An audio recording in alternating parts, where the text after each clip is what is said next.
C'est très émouvant de perdre un collègue. Il avait 49 ans, il avait des enfants et ça aurait pu être moi. Lilian était de nature comme ça. Il se démenait pour le bien-être de tout le monde. C'est triste, c'est triste. C'est pas normal. Surtout dans ces conditions parce qu'il était là au travail. Il a vu quelque chose de grave qui s'est passé. Il a intervenu. Émouvant.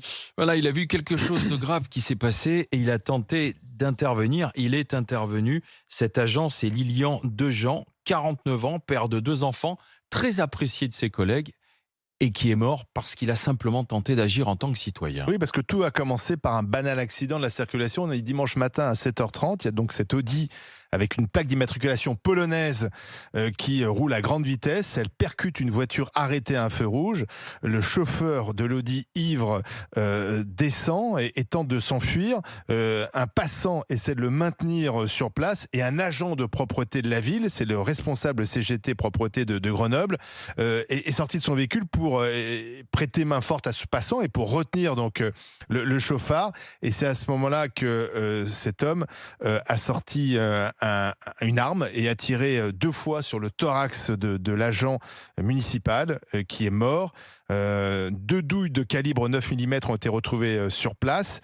Alors c'est un agent visiblement qui était très apprécié sur place, marié, père de 2 enfants, qui a simplement tenté de retenir le responsable d'un accident à la circulation. Peut-être a-t-il eu tort, il ne fallait pas le faire, mais en même temps, aujourd'hui, c'est plutôt un héros.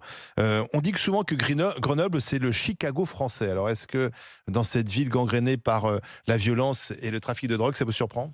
Alors, il a été tué pour avoir empêché un chauffard de s'enfuir à pied, hein.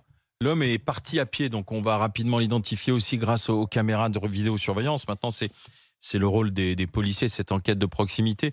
32-16 pour en discuter avec les GG, avec les grands. Jean-Loup Bonamy, qu'est-ce que ça t'inspire, cette tragédie ? Alors déjà, ça m'inspire que notre ami Olivier vient de dire c'est le Chicago français. Alors, c'est l'expression qui est utilisée par certains policiers sur place. C'est vrai, ça me rappelle mes lectures de Tintin en Amérique. Mais le Chicago français, on l'entend souvent dans cette émission. Alors Grenoble, comme on le voit avec cet événement, c'est le Chicago français, d'accord. Mais Marseille, c'est le Chicago français aussi, avec des magistrats, voilà, avec l'accent, la canebière, avec des magistrats qui nous décrivent, je cite, c'était le témoignage des magistrats marseillais devant le Sénat, une situation qui se mexicanise, c'était leur terme.